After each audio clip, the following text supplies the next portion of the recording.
Le DAF Fresh Morning, c'est 104.5 tonnes de bonne humeur. Tous les matins sur Urban FM. La meilleure radio de la capitale. La meilleure radio de la capitale. Urban FM. La meilleure radio de la capitale. La meilleure radio de la capitale. Vous êtes sur les 104.5 Urban FM, la station urbaine, et vous écoutez le DAF Fresh Morning. Dans notre émission aujourd'hui, nous recevons les membres de la SER spécialement. C'est un programme spécial que nous avons mis en place pour les recevoir ce matin sur les 104.5. On reçoit M. Mamboundou Wenceslas, il est le président de la SER, et Mme Mamiaka Lydie, elle est conseiller membre de la SER. Je suis avec Gina qui m'accompagne. Gina, tu connais la SER? Oui, je connais la SER.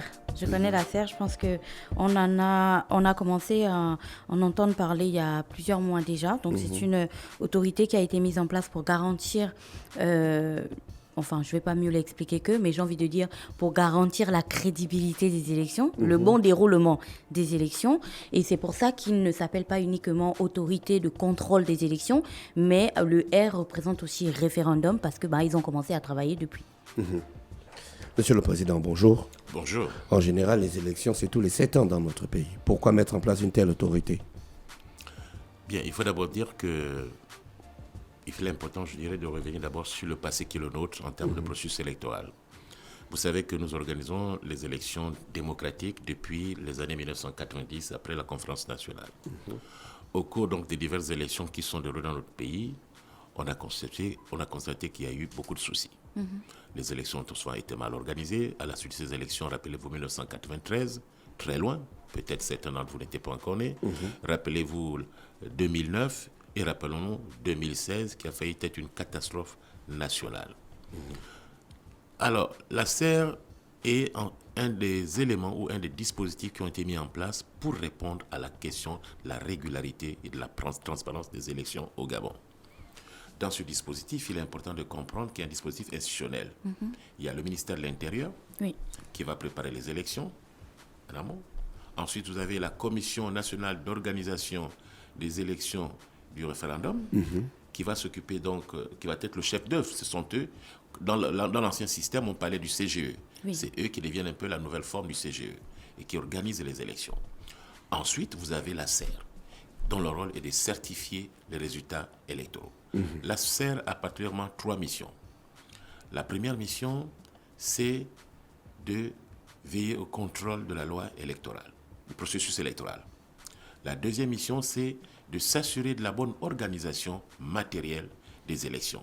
Et si nécessaire, y apporter ou suggérer des modifications. La troisième mission et la dernière, qui est la plus importante, c'est veiller au respect de la loi électorale, particulièrement la régularité, la transparence et la sincérité des élections. On dit de la SER que nous sommes le gendarme des élections. Nous, on dit, oui, gendarme des élections, mais on est plutôt des facilitateurs. Facilitateurs, ça voudrait dire quoi? Ça voudrait dire qu'on est là, on regarde, et on fait tout pour que les élections se passent dans les normes. On fait tout pour qu'au soir du 19 avril 2025, que chaque vote compte. Et il faut comprendre qu'il y a un dispositif qui a été mis en place dans le processus électoral, en termes de transparence. Le premier dispositif, c'est une innovation majeure dans le code électoral, c'est l'affichage des procès-verbaux devant les bureaux de vote à la suite des opérations électorales. Donc ça, c'est le premier niveau de la transparence électorale. Le deuxième niveau de la transparence électorale, c'est l'affichage des procès-verbaux de centralisation d'une commission électorale, c'est-à-dire départementale ou d'arrondissement ou communale, au siège de cette commission. Donc, vous voyez que c'est un deuxième niveau de transparence. L'affichage des procès-verbaux au bureau de vote, ça se fera dans quel créneau dès exactement? Dès qu'on a terminé le dépouillement, dès que les résultats ont été calculés dans le bureau de vote, le procès-verbal sera affiché devant le bureau de vote. Monsieur le Président, est-ce que vous êtes en train de nous dire que ce à quoi nous avons assisté les années précédentes, où les Gabonais restaient accrochés aux barreaux des fenêtres des bureaux de vote, téléphone en main, flash allumé, pour, comme ils le disaient eux-mêmes, garantir leur vote, aujourd'hui vous leur dites qu'ils n'ont plus besoin de faire ça parce que la SER s'en occupe? La SER va s'en occuper, mais le processus institutionnel qui a été mis en place fait en sorte qu'il y ait une sécurisation. Le fait que vous allez voter où, madame? Moi, je vote à Mindou B2. Vous votez à Mindou B2. Oui. Donc, à Mindou B2, devant votre bureau de vote sera affiché le procès verbal. Ça veut dire que tous les électeurs de votre bureau de vote savent qui a gagné dans ce bureau de vote. Quels sont les résultats de ce bureau de vote? Ah, d'accord. Ceux qui sont aux alentours, à côté, puisque Mindou B2, c'est un établissement scolaire, oui. Il y a plusieurs bureaux de vote. Ça veut dire que même ceux qui ont voté dans le bureau de vote d'à côté sauront quel a été le résultat dans votre bureau de vote. Parfait. Donc ça, c'est le premier niveau de sécurisation et de transparence. C'est pourquoi je parle. Donc avant que l'urne ne quitte le bureau de vote, on est déjà au courant de qui a gagné. Quitte le bureau de vote, on est au courant de qui a gagné et il y a un procès verbal qui fait foi et qui dit que telle personne a gagné dans tel bureau de vote. C'est le premier niveau de transparence. Et nous, la SER, on s'assure que ce qui a été affiché est bel et bien constitue bien les résultats sortis des urnes. Donc vous voyez que comment vous vous assurez de ça? Vous êtes à l'intérieur du bureau de vote? Tout à fait, nous sommes à l'intérieur. Il faut comprendre qu'il y a 3047 bureaux de vote à travers le territoire national et à l'extérieur. Wow. Et nous déployons exactement 3047 contrôleurs pour s'assurer que les résultats électoraux sortis des urnes sont bel et bien ce que les Gabonais et les Gabonaises ont souhaité. Vos contrôleurs sont crédibles et sont formés? Nos contrôleurs sont crédibles et très forts. La chair est faible, Monsieur le Président. Et vous savez, je ne vous apprends rien, on parle d'élections. Et plus spécialement, celle qui est là, celle du 12 avril d'élection présidentielle. Et parfois, les gens sont prêts à tout. Est-ce que vraiment, et j'aimerais insister sur ce point, est-ce que vos contrôleurs sont crédibles? Parce que comme je le disais, la chair est faible et ils peuvent non seulement subir des pressions, mais ils peuvent aussi subir la corruption. Alors, je vais vous donner un exemple. Je vais demander à Mme Amiaka de vous dire simplement comment est-ce qu'elle a recruté, quel est le processus qui a été mis en place dans le GUI Ivindo pour pouvoir retenir les contrôleurs. Donc, vous allez bien comprendre que notre processus n'est pas forcément infaillible, mais il garantit et il va garantir la transparence des élections. Madame Amiaka, on vous écoute. Merci. Vous avez raison de vous inquiéter de la crédibilité de nos contrôleurs. La première règle pour la SER, c'était de s'assurer d'avoir des contrôleurs qui n'étaient pas fichés, ce qu'on appelait fichés politiquement. Ça ne veut pas dire que ces contrôleurs n'ont pas une coloration politique. Chacun de nous, nous avons une opinion politique.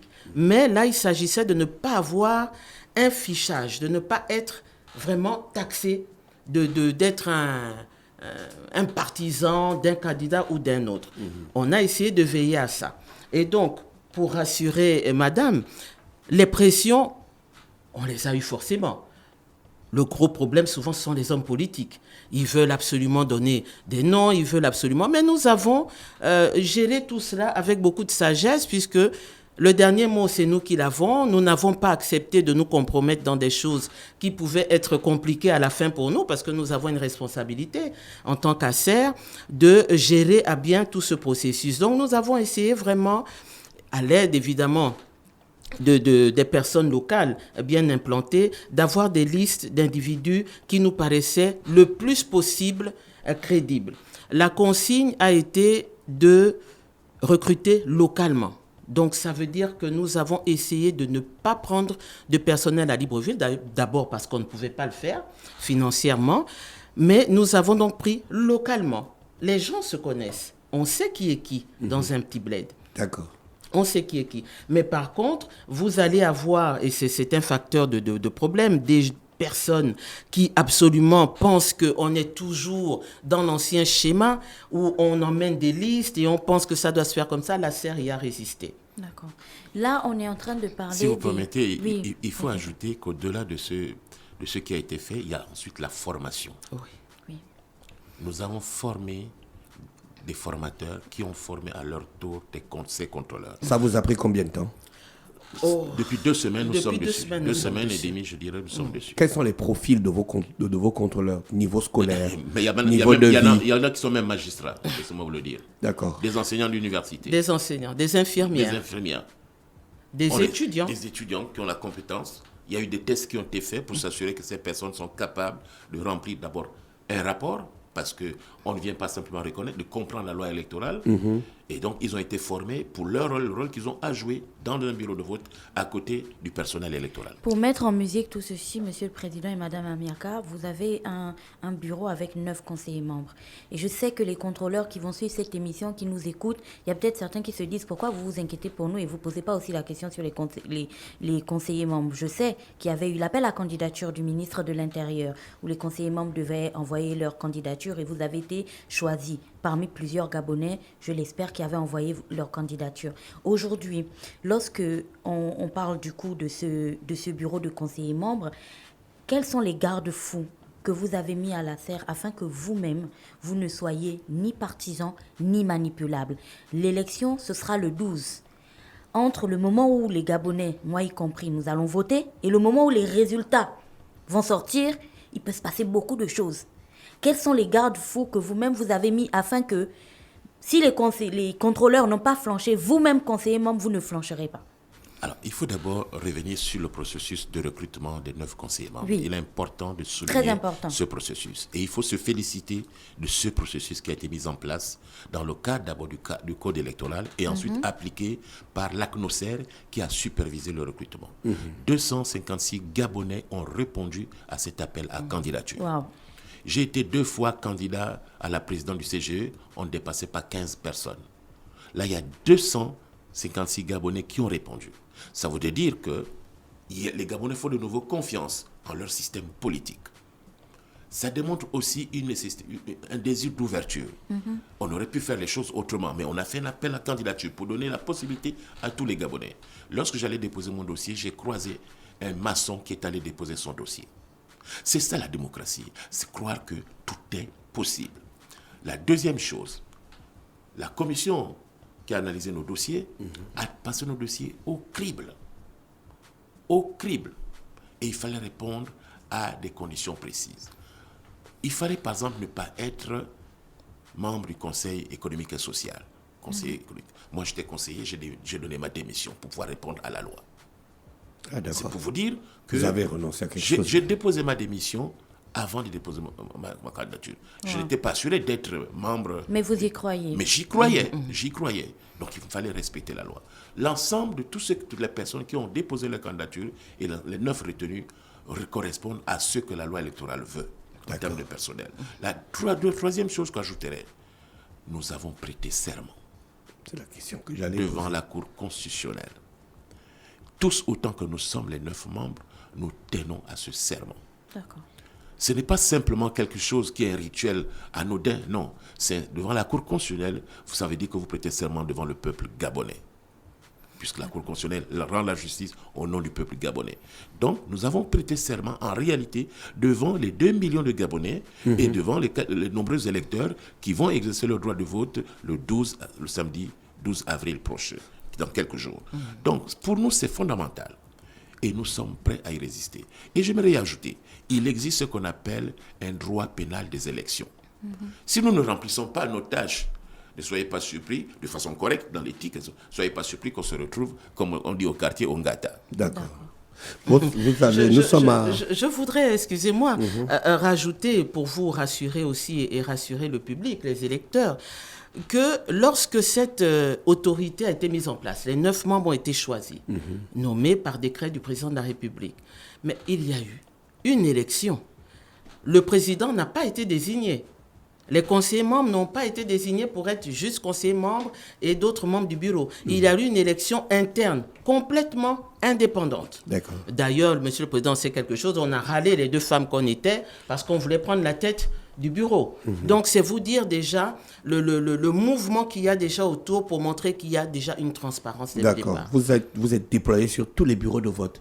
Tous les bureaux de vote. Vous êtes en communication avec tous les contrôleurs. Tous les contrôleurs. Je vais vous expliquer comment ça se passe. Il y a la D'accord. centrale à Libreville, donc l'autorité. Nous avons des représentants provinciaux D'accord. dans chacune des 9 provinces. Ensuite, en descendant de manière pyramidale, nous avons les représentants départementaux. D'accord. Enfin, les communaux. D'accord. Donc, chacun de ces représentants-là, par hiérarchie, gère. Le provincial gère toute la province, les départementaux, chacun leur département. Et donc, il y a un minimum, pour ne pas dire un maximum de contrôle. En combien de temps les résultats d'un bureau de vote qui se retrouve à Moabi, qui se situe à Moabi, se retrouvent à votre connaissance? Au niveau de l'autorité. Alors, je vais vous dire quel est le processus. À la suite des opérations électorales, Oui. la SER sera dépositaire de tous les procès-verbaux des bureaux de vote. C'est-à-dire que la CNOSER va transférer à la SER tous les procès-verbaux des bureaux de vote. Et bureau de vote, pas bureau de vote, nous allons regarder ce qui s'est passé. Mais grâce à la présence de nos représentants, de nos contrôles dans les bureaux de vote, nous savons déjà à 18h, 19h, 20h comment les choses se sont passées. Et en plus, comme je vous l'ai dit, à cause du processus qui a été mis par la loi, le fait d'afficher les résultats électoraux, eh bien, un Gabonais vivant à Moscou aura les résultats. Alors qu'aujourd'hui, avec les réseaux sociaux, puisque le procès verbal Donc vous avez des moyens de communication. Va être affiché donc sans notre volonté, le citoyen gabonais va publier. Ces résultats vont être partout sur les réseaux sociaux. Partout sur les réseaux sociaux. Vous les aurez peut-être avant Même nous, avant nous, d'ailleurs. peut-être. Même avant nous. Le fait d'afficher le procès verbal devant le bureau de vote, c'est le premier signe de la transparence. Et les citoyens gabonais, avec l'expérience qu'ils ont, ils vont les filmer, ils vont les envoyer dans tous les réseaux sociaux. Donc vous voyez que quelqu'un qui vote à Washington saura ce qui s'est passé dans un bureau de vote à Moabi. Ah, d'accord. Monsieur le Président, après chaque élection, il y a toujours des recours. Pour celle-ci, spécialement, il y a 8 candidats. Il se pourrait qu'un des candidats dise qu'il n'est pas d'accord avec les résultats qui seront publiés. Vous l'avez dit en introduction, vous êtes le gendarme des élections. Dans ce cas précis, comment se passe le recours? Est-ce que vous revenez avec tous les documents? Ou je sais que les partis politiques ont eux-mêmes des observateurs dans les bureaux. Si l'observateur d'un candidat se lève un jour, il dit que ah non, ce qui a été publié là, moi j'étais pas du tout d'accord avec. Ils ont fait leur manigance là-bas. Comment vous allez gérer tout cela? Alors, la première chose, il faut dire que chaque candidat à l'élection présidentielle a droit à un observateur dans un bureau de vote. Donc un représentant dans un bureau de vote. C'est une obligation de la loi. Le président du bureau de vote ne peut pas chasser cette personne-là. La deuxième chose, chaque représentant d'un candidat dans un bureau de vote a droit à une copie du procès verbal. D'accord. Donc, je ne vois pas pourquoi est-ce qu'un observateur dira, un représentant dira que ce qui se passait dans le bureau de vote, ce n'est pas réel. Alors que puisqu'il a assisté à l'ensemble du processus dès l'ouverture du bureau de vote jusqu'à la fermeture et aux opérations post-électorales. Et ensuite, s'il veut émettre des observations, il peut émettre des observations qui sont mentionnées dans le procès verbal. Ni le président du bureau de vote, ni un membre du bureau de vote, ni un contrôleur de la SER ne peuvent dire à ce représentant de candidat que tu n'as pas le droit de mettre des observations sur le procès verbal. Si un membre du bureau de vote refuse de prendre ces observations, il y a le droit pénal. Je vous ai parlé du droit pénal. Oui. Il encourt des sanctions qui vont à des demandes énormes jusqu'à l'emprisonnement. Ensuite, il est important de comprendre c'est quoi l'architecture institutionnelle des élections au Gabon lorsqu'on passe à l'élection. Je vous ai dit, il y a le ministère de l'Intérieur, il y a la CNOSER, il y a la SER et il y a la Cour constitutionnelle. La Cour constitutionnelle a compétence sur tout ce qui concerne les recours électoraux. Et on ne fait un recours électoral qu'après l'annonce des résultats par le ministre de l'Intérieur. Oui. Donc, une fois que... Le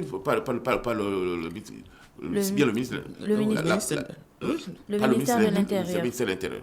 Donc, il n'y a pas de recours avant que la proclamation des résultats se fasse. Et pour pouvoir faire un recours, un candidat constitue son dossier devant la Cour constitutionnelle. Donc, la SER, forcément, sera interpellée. Parce qu'en tant qu'organe qui certifie les résultats, sera interpellé. Je voudrais simplement vous dire, par exemple, vous donner un exemple. Lorsqu'il y a eu le dépôt des candidatures à l'élection présidentielle, il y a des candidats qui ont déposé des recours. Nous avons été interpellés par la Cour constitutionnelle pour dire qu'est-ce qui s'est passé. Vous montrez le processus, comment est-ce que nous étions présents lorsque les candidats ont déposé leur dossier de candidature. Pour nous assurer que les droits de chacun d'entre eux sont respectés par la commission. D'accord. Alors, Monsieur le Président, l'autre question, on le voit souvent sur les réseaux sociaux, il y a certains Gabonais pas très optimistes qui disent « Ouais, mais vous savez, les élections après au Gabon, on sait comment ça se passe, hein. Elles sont toujours gagnées d'avance. » Vous, à la SER, qu'est-ce que vous répondez à ça? Je laisserai Madame Mamiaka le souligner parce que Elle a une très bonne expérience sur ces questions. Je pense que le président vous a donné des éléments très forts tout à l'heure, en disant que les innovations du code électoral préparent déjà la transparence. Nous n'avions pas l'affichage des PV. Donc, je comprends la crainte des Gabonais, c'est normal.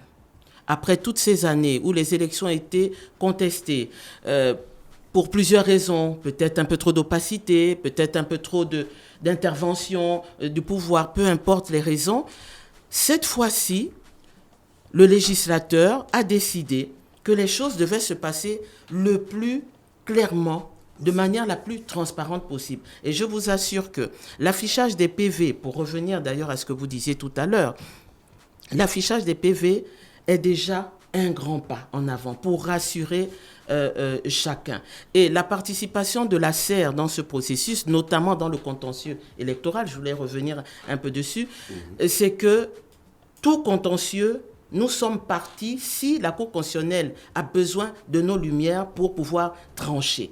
Parce que nous sommes les témoins. Oui. Nous sommes les gendarmes. Et n'oublions pas que nous sommes ceux qui, à la fin, allons faire des recommandations au pouvoir public pour dire attention, voici ce qu'il faut faire, voici ce qu'il ne faut plus faire, voici ce qui n'a pas fonctionné, etc., etc. Je vais vous prendre un cas. Je reviens de Logo et Vindo, déposer les kits. Dès que j'arrive à Libreville, hier soir, on m'appelle pour me dire, dans une des localités, dans un des départements, un bureau de vote, vous voyez, le président va même l'apprendre, là, je n'ai même pas encore eu le temps de faire le compte-rendu, un bureau de vote a été investi par un candidat, en tout cas des militants, ils ont mis des affiches et ils vont faire un meeting dans ce bureau de vote. Mais tout de suite, le représentant ACER a réagi en disant « Ah non, nous allons voter là.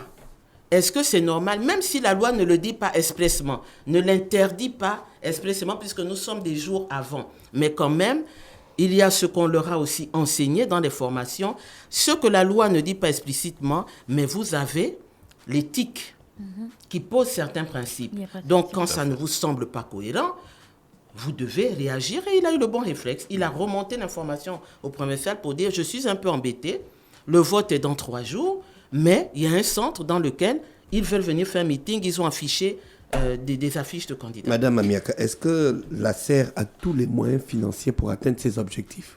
Parce qu'il ne faut pas nous dire après que oui, mais les financements n'étaient pas arrivés à temps. Financier, logistique. Est-ce que tout est fin prêt parce que les élections, c'est dans 2 jours?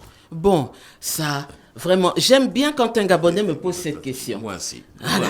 Parce qu'on est au Gabon, nous tous, nous sommes des adultes vaccinés et responsables, et nous savons que nous sommes quand même dans une configuration économique et financière assez difficile. Tout le monde sait le 30 août dans quel état était le pays, et les efforts qui sont faits pour essayer de faire en sorte que tous les organes, toutes les institutions, toute la République fonctionnent de manière efficace. De manière à minima efficace. La SER n'échappe pas à cette réalité. Ah, donc il y aura des dysfonctionnements j'aimerais financiers et à la logistique. J'aimerais simplement dire quelque chose qui me paraît fondamental. Si je vous donne 10 milliards aujourd'hui, je ne suis pas sûr que vous allez réaliser tous vos projets. Vous trouverez toujours le moyen de me dire que vous n'avez pas suffisamment d'argent. Oh, si, Président, vous savez, moi, même un petit 100 millions, ça me va. Non, mais Président, on parle de la SER, là. On parle de l'élection. On parle de l'élection. Votre budget n'est pas 10 milliards, mais il faut que vous ayez les moyens financiers pour atteindre vos objectifs de manière efficace. Je vous interpellais personnellement en disant que vous, aujourd'hui, si on vous donnait 10 milliards... La nature de l'homme est... Vous direz que vous n'avez pas suffisamment d'argent, vous vous rendrez compte que vous n'avez pas réalisé tous les projets. Madame Amiaka vient de dire qu'en tenant compte du contexte économique dans lequel le pays a été trouvé au 30 août 2023, c'est la situation. Mais ce n'est pas ce qui importe. Moi, ce qui m'importe d'abord, c'est de voir la motivation des 3047 contrôleurs. Des gens sont venus parce qu'ils ont envie de jouer un rôle citoyen. Dans l'avenir de leur pays. Dans l'avenir de leur pays. Ils ne nous ont même pas posé la question de savoir combien ils vont gagner. Quel va être le per diem. Ils disent non, je vais être témoin. Je vais être parmi les premiers qui ont joué un rôle avec la SER. Et je vais être un témoin de la construction de la démocratie dans notre pays. Oui. Voilà l'état d'esprit de nos contrôleurs.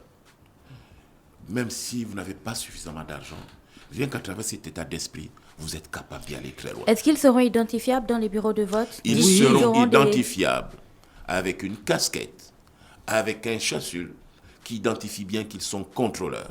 Et ils auront des mandats qui les autorisent à être dans les bureaux de vote. D'accord. Est-ce que tous les mandats sont arrivés à bon port? Tous les mandats, oui, parce que les mandats de nos contrôleurs sont signés par nos représentants locaux. Ah, d'accord. Donc, ce n'est pas le président de la SER qui ça les ne fait signe. pas un long voyage. Ça ne fait pas de long voyage. Ils ont les outils. Ils ont les outils. Madame Mamiaka vient de faire 2 fois le Gouévino, je dis bien en moins d'une semaine. En moins d'une semaine. D'abord pour les formations et ensuite pour apporter du matériel. Et s'assurer que tout voilà. fonctionne justement de manière à ce qu'on ne subisse pas la censure de ces électeurs. C'est vous dire, en fait, l'implication que chacun de nous vraiment a par rapport à ce processus. Et pour les moyens financiers, vous savez, il manque toujours de l'argent. On n'en a jamais suffisamment. La particularité, là, le président l'a dit, c'est que nous travaillons pour la République. Oui. Nous travaillons pour le pays. Et ce n'est pas une question, est-ce que je peux avoir 50 millions, est-ce que je peux avoir 10 millions? L'essentiel, c'est que la mission qui nous a été donnée soit remplie le mieux possible. Je préfère qu'on me dise, bon, vous avez tout fait, mais bon, il y a eu des aléas, vous n'avez pas réussi. C'est une chose. Mais qu'on n'ait rien fait. Mais que de dire, vous n'avez rien fait parce que vous vous êtes dit, non, moi, si on ne m'a pas donné 100 millions, non, c'est pas ça le Gabon nouveau. Madame Mamiaka, président, ce sera ma dernière question, le temps? Non, je voulais demander quels sont... Moi, j'ai une qu'est-ce question. qui garantit les compétences et les missions de la SER? C'est quelle loi? C'est la loi électorale ou bien vous avez une loi spéciale? C'est la loi électorale. Ensuite, il y a le décret d'organisation et de fonctionnement de la SER. C'est d'abord la loi électorale. 97. Moi, je voulais vous demander... On appelle vulgairement le code électoral. Moi, je voulais vous demander, je pensais à quelque chose. Aujourd'hui, au Gabon, lorsque les enfants passent le bac, le BEPC et même le CEP, on n'a qu'à aller sur une plateforme, on rentre le numéro de son enfant et puis voilà, on voit les résultats. On peut même voir les résultats des centres de composition, voir quelle position il a occupé et ainsi de suite. Vous l'avez dit, devant chaque bureau de vote, il y aura le PV, mais le PV ne sera affiché qu'après le vote. Donc, une fois que le bureau sera fermé, qu'on aura fait le point, on va afficher le PV. Moi, je ne vais pas sortir de chez moi à 18h ou à 19h ou même à 20h pour aller voir le PV. Est-ce que la SER, vous avez une plateforme numérique où Dafresh, moi, ma mère ou Fallon, je ne sais pas, assis confortablement dans sa maison, on pourrait aller et regarder que, bon, à Mouila, chez mon père, ça donnait quoi? À Mwanda, où j'ai grandi, qu'est-ce qui se passe? À Libreville, à Midoubé, où j'ai voté, comment c'était? Ou, pour l'instant, vous n'avez pas encore... Alors, il est important de comprendre le rôle de chaque structure dans la gestion du processus électoral. La SER n'a pas pour compétence ni vocation de publier les résultats électoraux.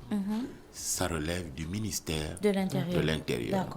Maintenant, avec l'évolution, je suis persuadé, quand on regarde le fait déjà de mettre les procès-verbaux à la disposition des uns et des autres, je vous ai dit, dès qu'il sera affiché, ça va circuler dans tous les réseaux sociaux. Et je suis persuadé que dans les années à venir, on risque d'assister à ce que vous êtes en train de montrer. Regardez simplement ce qui s'est passé au niveau du référendum. Au référendum, le ministre de l'Intérieur a été dans la capacité a pu donner les résultats, annoncer les résultats, parce que le ministre annonce les résultats, annoncer les résultats en moins de 48 heures après les opérations électorales. C'est une avancée. Oui. Il y a quelques années, on attendait une semaine pour annoncer les résultats électoraux. Donc vous voyez que là, il y a une avancée énorme. Et je suis persuadé que au cours de cette élection, le ministère de l'Intérieur va encore faire ces efforts-là pour faire en sorte que les Gabonais, sur l'ensemble du et les résultats de l'ensemble du territoire national, parce que c'est ce qui va intéresser les Gabonais, pas seulement les résultats de mon bureau de vote. Donc, je pense qu'il va y avoir des innovations au fur et à mesure que le processus va évoluer au cours des prochaines années. Madame Mamiaka, vous voulez ajouter quelque chose? Oui, je voulais ajouter quelque chose pour dire qu'il faut aussi, et c'est important, parce que vous êtes un relais, vous êtes suivi, il faut aussi parler le langage vrai et juste. Nous n'avons pas dans notre pays, dans l'ensemble du pays, tous les outils informatiques ou le réseau Internet. Ça aussi, il faut le dire. Ça veut dire que pour la collecte des résultats, en tout cas leur diffusion à temps réel, si vous êtes à Icobé, excusez-moi, pour avoir le réseau, il faut monter sur un monticule ou je ne sais pas trop quoi. On n'aura pas forcément la même vitesse de diffusion de l'information. Donc ça aussi, il faut le dire. Sinon, les gens vont penser qu'on dissimule dans tel... Là, je parle vraiment pour la CNOSER. On dissimule tel résultat peut-être dans telle zone. Non. Le Gabon est en marche. Il faut être patient et compréhensif. Voilà. D'accord. Vous êtes une nouvelle autorité. En termes de pourcentage, quelle manœuvre de tolérance pouvons-nous vous accorder? Vous ne devez nous accorder aucune manœuvre de tolérance. Et c'est pour ça que je m'en vais vous poser cette question. Depuis que l'on parle, on donne l'impression que vos contrôleurs sont immaculés. Ils ont été formés, ils ont été très bien choisis, donc normalement on ne devrait pas s'attendre à un quelconque problème. Cependant, si dans un bureau de vote, quelque part dans le Gabon, un contrôleur pose une action, je ne sais pas, n'importe laquelle, qui ne correspond pas aux valeurs que vous venez de nous partager, qu'est-ce que les personnels du bureau de vote, les Gabonais qui vont aller voter, ainsi de suite, peuvent faire? À qui est-ce qu'ils doivent s'adresser? Alors, je vais d'abord expliquer comment ça se passe dans un bureau de vote. Oui. Allez. Dans un bureau de vote, il y a ce qu'on appelle les membres du bureau de vote. Ils sont 5. D'accord. Le président du bureau de vote, le vice-président 1, le vice-président 2, le rapporteur 1 et le rapporteur 2. Ça, ce sont les membres du bureau de vote. Ensuite vient s'ajouter une personne qu'on appelle le secrétaire. Il est choisi parmi les premiers électeurs qui viennent voter, mais qui doivent savoir lire et écrire. D'accord. Même le secrétaire n'est pas membre du bureau de vote. Lorsque le bureau de vote prend les décisions, il ne peut que donner un avis, il ne peut pas participer au vote. À côté de ces personnes, viennent s'ajouter le contrôleur ASER. Il n'est pas membre du bureau de vote. Son rôle, c'est de regarder que tout se passe bien. D'accord. C'est ça son Il ne parle rôle. pas, il fait rien, il regarde. C'est regarder ce qui se passe bien. D'accord. Ensuite, il peut, je dis bien dit, que l'une des missions de la SER, c'est de veiller au bon déroulement. Et donc, il peut faire des suggestions correctives. Il peut rappeler au président du bureau de vote, parce que lui n'organise pas l'élection, il peut dire au président du bureau de vote, monsieur le président, attention, là, ce qui se passe se fait contre la loi. On va prendre un exemple. Un électeur arrive avec une arme. La loi interdit l'entrée de tout électeur dans le bureau de vote avec une arme.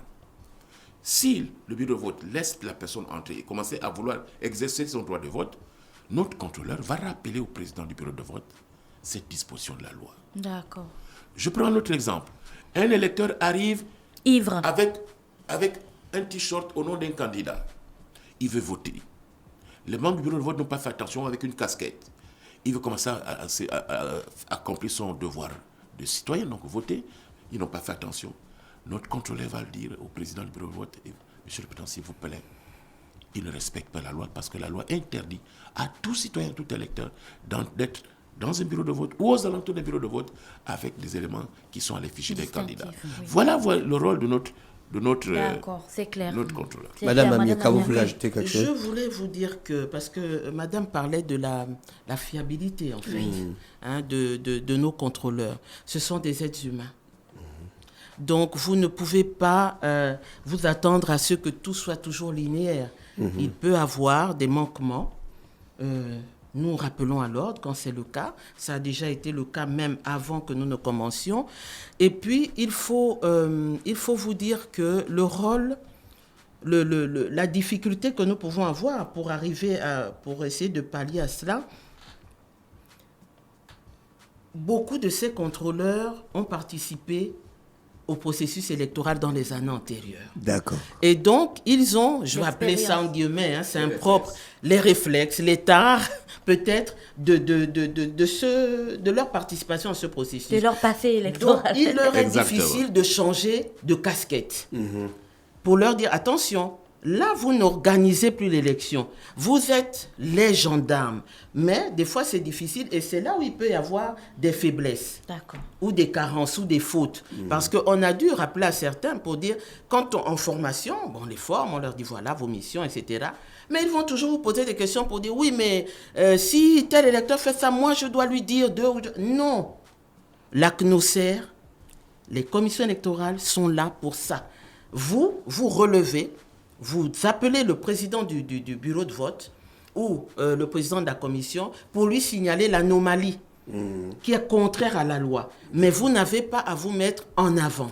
Voilà. N'oubliez pas l'une des missions que j'ai évoquées, s'assurer du respect de la loi électorale. Pendant tout le processus. Donc quand nous sommes dans les bureaux de vote, quand je dis nous, c'est-à-dire nos contrôleurs, quand nous sommes dans le bureau de vote, on fait tout pour s'assurer la loi électorale. Dès qu'il y a une erreur, il ne faut pas attendre à la fin. Ils n'ont pas à attendre à la fin. Ils rappellent le bureau de pouvoir respecter la disposition de la loi. Nous sommes la serre, madame. Et nous sommes là pour assurer le vote de tous les Gabonais. Merci. Merci, Président. Je rappelle qu'on recevait M. Mambundu Wenceslas, le président de la SER, et Mme Mamia Kaldidi, conseiller membre de la SER, l'autorité de contrôle des élections et du référendum. On vous remercie d'avoir accepté notre invitation. Merci beaucoup. Merci. On vous souhaite de passer une bonne journée à l'écoute des programmes d'Urban FM. Le DAF Fresh Morning, c'est 104.5 tonnes de bonne humeur. Tous les matins sur Urban FM. La meilleure radio de la capitale. La meilleure radio de la capitale.